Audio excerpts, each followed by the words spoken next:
और अब आजम खान से जुड़ी एक खबर। समाजवादी पार्टी के नेता आजम खान ने जेल से एक संदेश जारी किया है, जिसमें उन्होंने मुस्लिमों को वोट बैंक के तौर पर इस्तेमाल करने की बात कही और इंडिया गठबंधन पर आरोप लगा दिया कि इंडिया गठबंधन मुस्लिम लीडरशिप को खत्म करने का काम कर रहा है।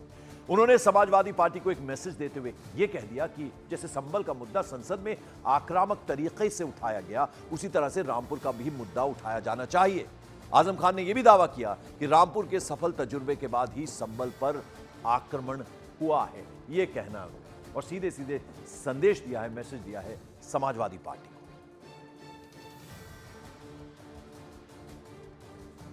और एक बार आपको पूरा संदेश सुनाते हैं कि आजम खान ने जेल से क्या कुछ कहा है।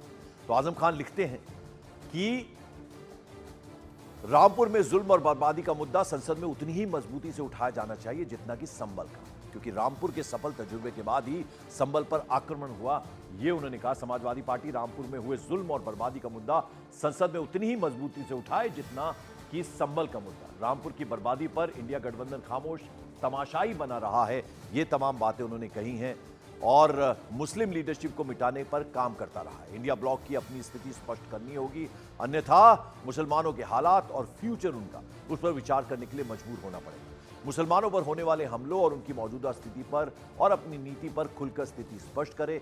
यदि मुसलमानों के वोट का कोई अर्थ ही नहीं है और उनके वोट का अधिकार उनकी नस्ल कुशी करा रहा है, तो उन्हें विचार करने पर मजबूर होना पड़ेगा कि उनके वोट के अधिकार को रहना चाहिए या फिर नहीं। बेसहारा, अलग थलग और अकेला खाक और खून में नहाया हुआ अधिकार, इबादत गाहों को विवादास्पद बनाकर समाप्त करना इत्यादि केवल साजिश करने वालों, षड्यंत्र रचने वालों और दिखावे की हमदर्दी के लिए देश की दूसरी आबादी को बर्बाद और नेस्ता नाबूद नहीं किया जा सकता।